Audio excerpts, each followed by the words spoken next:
अब यहाँ तो मैंने दो गुट बुलाए थे, शिंदे गुट और उद्धव गुट, लेकिन शाइना जी आपकी सारी बात तो आनंद जी ने ही रख दी, वो तो एकदम ही सपोर्ट कर रहे हैं।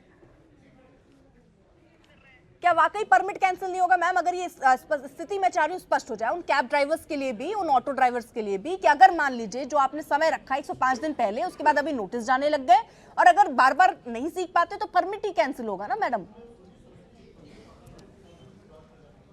देखिए, महाराष्ट्र मोटर व्हीकल्स एक्ट जो है 1989 का, वहाँ परिवर्तन लाने की आवश्यकता थी है, क्योंकि ऑटो रिक्शा ड्राइवर्स हो, टैक्सी ड्राइवर्स, कैब ड्राइवर्स, सभी सर्विस प्रोवाइडर्स हैं। हम नहीं चाहते हैं कि किसी को नोटिस मिले, लेकिन जो 3 महीने का समय दिया, सस्पेंड किया और फिर प्रीमियम लाइसेंस परमानेंट कैंसिल किया, तो उस आधार पे हम देख रहे हैं कि मराठी अस्मिता, मराठी को बरकरार रखें, लेकिन सरकार का कहीं इंटेंशन नहीं है कि किसी के भी रोज़गार या किसी को भी कोई आपत्ति हो। हाँ, ज़रूर मराठी आइडेंटिटी और कल्चर को बरकरार रखना ये हमारा लक्ष्य रहा है पहले से। 1.5 लाख से ज़्यादा ड्राइवर है जिसको 105 दिन में मराठी कोर्स सीखने का अवसर मिलता है, सर्टिफिकेट भी मिलता है। मैं तो कहूँगी कि हर एक नागरिक को मराठी सीखना चाहिए। गर्व आहे आम्हाला आमच्या मराठीवरती। आणि जेव्हा आदरणीय एकनाथजी शिंदे साहेब हे सांगतात तो 100 से ज़्यादा ऑटो रिक्शा ड्राइवर्स हैं जिनको सर्टिफिकेट दिया भी है। तो ऐसा नहीं है कि ये कोई विछंट है। और जो लोग यहाँ बैठ के अफवाहें फैला रहे हैं, मैं कहना चाहती हूँ प्रताप सरनायक ने कहा है कि सफिशिएंट टाइम दिया है। 15 अगस्त से ये चर्चा हो रही है और पैसेंजर कम्यूटर्स को क्या चाहिए? उनको चाहिए कि सही 105 दिन वो तो हो गए, अब आगे क्या होगा? पहली चीज मैम, मेरे 2-4 सवाल हैं इसमें। 105 दिन हो गया, अब आगे कितने दिन क्या एक्सटेंशन मिलेगा सीखने के लिए, ये तस्वीर क्लियर कीजिएगा। दूसरा, आपने कहा कि आप नहीं चाहते कि किसी को नोटिस मिले। मैडम, आपके ना चाहने के बावजूद 4729 नोटिस अभी तक जारी कर दिए गए हैं। मैडम, मुंबई में 1392 ड्राइवरों की जांच हुई, 139 के नोटिस अगर ओवरऑल देख ले तो 35,000 प्लस की जांच हुई है, 4729 नोटिस जारी हो गए। फिर आप ये कहती हैं कि करीब 1.5 लाख ड्राइवर अभियान से जुड़े हैं, तो मैडम यहाँ ये भी याद रखना होगा कि 3,75,000 है गैर मराठी, तो अभी जुड़ पाए हैं केवल करीब 1.5 लाख। देखिए, एकनाथ जी शिंदे हमारे नेता का स्टैंड एकदम क्लियर है।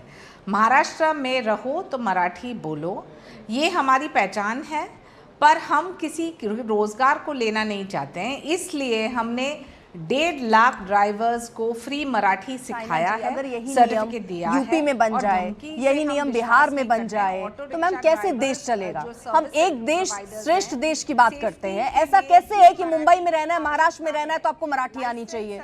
यानी जो मराठी नहीं जानता उसको महाराष्ट्र से बाहर आ जाना चाहिए, वो नहीं रह सकता महाराष्ट्र में। हम क्या बोल रहे हैं आप समझ गए हैं, और आप क्यों उल्टा सोच रहे हैं जब हम बोल रहे हैं कि सर्विस प्रोवाइडर्स, यानी कि जो लोग कम्यूटर्स के साथ संवाद करते हैं, कम्यूटर्स को सही फेयर देते हैं, वहाँ जब अड़चन होती है भाषा को लेके तो आप सीख लीजिए। सेफ्टी के लिए भी फंक्शनल है मराठी, ज़रूरी है। लाइसेंस सस्पेंड करने से पहले 1 महीने का नोटिस मिलता है, ट्रेनिंग है, फ्री कोर्सेज है, तो डंडा नहीं है, ये मदद है। ठीक है, शशांक को भी जोड़िएगा, मदद के लिए हम ठीक है। खड़े हैं। सरकार कितनी मदद कर रही है? शशांक है क्या? शशांक को लाइए जरा। शशांक, सरकार तो कह रही है कि भाई वो पूरा समय दे रही है, किसी प्रकार का डंडा नहीं चल रहा है, सब ठीक है, आप लोग की कहीं रोजी रोटी पर बात नहीं आ रही है, दिक्कत कहाँ है? फिर कोई दिक्कत है? नहीं है? नहीं, ऐसा है कि जो 3 महीने का कालावधि दिया गया था यानी 105 दिन तक, तो काफी लोगों ने सीखा है। इसके काफी सारे सेंटर्स खुले थे, प्रशिक्षण हमारे यूनियन के कार्यालयों में भी प्रशिक्षण लिया गया था। लेकिन 15 अगस्त के बाद ये प्रशिक्षण केंद्र बंद हुए क्योंकि वो कालावधि दिया गया था। हमने आज माननीय मंत्री जी से मुलाकात की और उनसे कहा कि ये प्रशिक्षण केंद्र फिर से, क्योंकि जिनका हुआ नहीं है और उनको सीखना है तो उनको प्रशिक्षण केंद्र तो होने चाहिए, प्रशिक्षण केंद्रों के बगैर कैसे सीखेंगे? तो आज उन्होंने उनसे बात करने के बाद अभी अच्छा शशांक, मुझे ये बताइए कि इससे पहले इतने दिन से तो काम चल ही रहा था, तो क्या दिक्कत आती है वहां? अगर मराठी नहीं आ रही तो कैब वालों को, ऑटो वालों को दिक्कत हो रही है बिना मराठी सीखे? नहीं, बेसिकली ऐसा है कि ये जैसे मैंने पहले भी कहा था कि कानून तो पहले से ही है। हाँ। इसकी कभी इस पर सख्ती की गई नहीं थी, इसीलिए सब कुछ चल रहा था। लेकिन कानून जब बैज लिया जाता है, जब ऑटो रिक्शा या टैक्सी का बैज लिया जाता है, हाँ। तब उसके नियम में ही है कि आपको जो व्यवहारिक मराठी है उसका ज्ञान होना जरूरी है। तो कुछ नया कानून बना नहीं है, सिर्फ इसकी कभी ठीक है, इस पर शशांक। अमल किया गया नहीं था। अमल नहीं किया गया। मैं पूछ रही हूँ इससे पहले दिक्कत हुई कि नहीं हुई? क्या वहां पर नहीं, वाकई आपके साथ जो आप यूनियन के अध्यक्ष है ना, आपके साथ जो गैर मराठी हैं वहां जो जुड़े हुए हैं, वो आपको आके बताते हैं क्या कि दिक्कत होती है, उनको राइड कम मिलती है, लोग कम बैठते हैं, पैसेंजर को दिक्कत होती है? इससे पहले काफी इंसिडेंसेस हुए हैं जहां पर पैसेंजर्स के साथ काफी कुछ दिक्कतें आई थी भाषा को लेकर।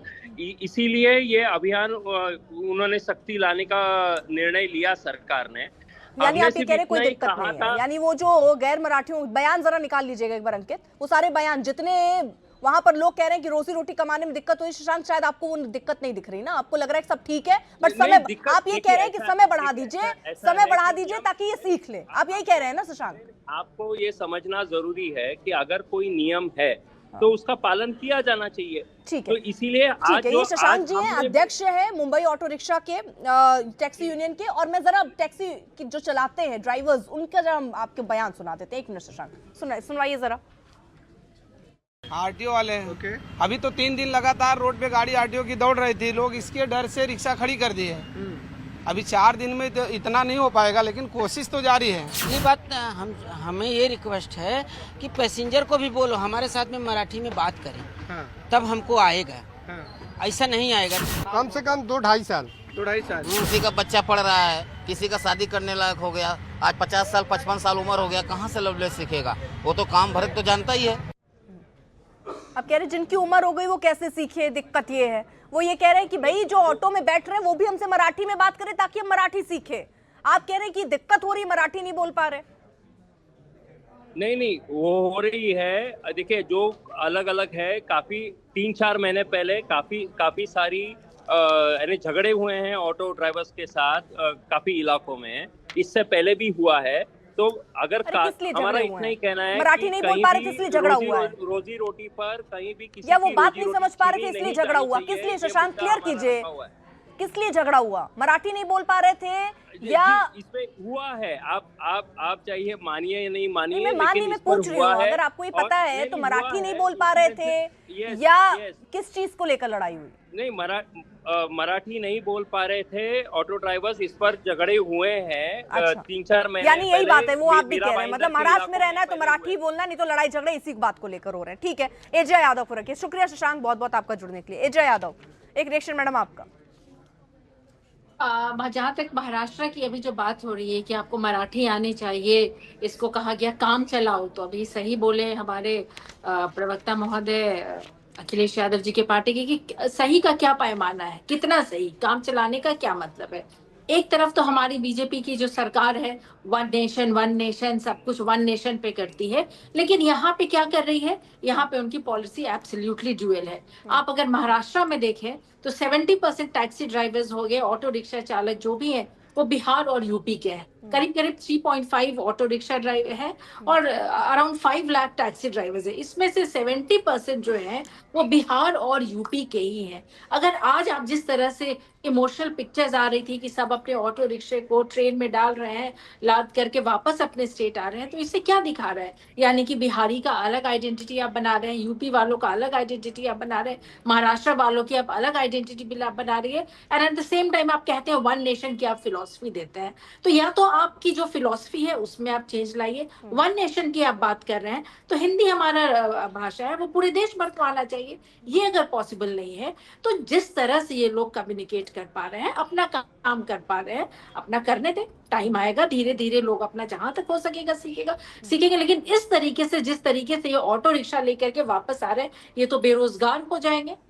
क्या सरकार को इसकी चिंता नहीं है कि सब छोड़ कर वापस आएंगे? एक तो लाने का खर्च, ऊपर से यहाँ आकर के बेरोजगारी, कुछ दिन एस्टैब्लिश होने में ये लोग को फिर लगेगा। क्या सरकार को इसकी चिंता नहीं है? ठीक है, पाठक साहब एक जवाब।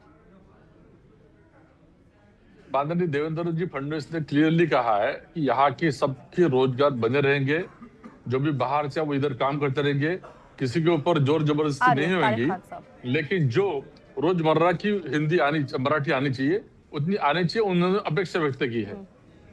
अच्छा, ये तो बता दीजिए पाठक साहब, अगर मान लीजिए कोई आपका ही मुंबई का नेता यूपी से चुनाव लड़ने आ जाता है या बिहार से चुनाव लड़ने आ जाता है, तो फिर पहले वो बिहारी सीखेगा, वहां पे भोजपुरी सीखेगा, उसके बाद वो लड़ सकता है चुनाव? मतलब जिस राज्य में आप जाएं, चाहे काम करने जाएं, तो पहले राज्य की जो भी लोकल भाषा है उसको सीखना होगा। फिर तो ऐसे हर राज्य में सीखना पड़ेगा ना, फिर ऐसे नेता भी नहीं उतरेंगे मैदान में। वोट मांगेंगे तो भोजपुरी भाषा में मांगेंगे ना फिर बिहार में। हम नेता को कहेंगे कि आप उधर अगर जा रहे हैं तो वहाँ की भाषा सीख लो, ये लीजिए, सीखना जरूरी है। ठीक है, ये भी हमारी बड़ी बात अपेक्षा कही रहेगी। आपकी। अभी मैं इतनी लंबी लिस्ट गिना दूंगी सर। आ जाते हैं लेकिन नहीं आती उनको भाषा। तारिक साहब, आनी चाहिए, शायना आनी जी आ रही चाहिए, अगर नहीं आती तो उन्हें सीखना चाहिए। ठीक है। महाराष्ट्र में मेरी नौकरी लगी मैम, और मैं वहां काम करने गया। इसके लिए महाराष्ट्र ऑफिशियल लैंग्वेज एक्ट 1965 है। वहां का सरकारी काम मराठी में होता है, उसके लिए एक्ट बना हुआ है। अगर मेरी नौकरी लगी, मैं गया वहां, मुझे सरकारी कामकाज करना है, मराठी सीखना जरूरी है। बात समझ में आती है, अच्छी बात। ये संगठित एक तरीके से अपराध है, गरीबों के पेट पे ये लात मार रहे हैं। अब जो लोग गैर मराठी हैं, ये मराठियों को ये बता रहे हैं कि जो गैर मराठी हैं उनकी ऑटो से ट्रेवल मत करो। जैसे एक टाइम में इन्होंने बताया कि मुसलमानों से ये सामान मत लो। यही विभाजनकारी इनकी असली जो जड़ है वो ये बात है। अब क्या इसी आज से ही मैं कह रहा हूं, क्या जो गैर मराठी गरीब उत्तर प्रदेश का, बिहार का वहां ऑटो चला रहा है, क्या मराठी लोग उनको ऑटो पे बैठना कम नहीं कर देंगे?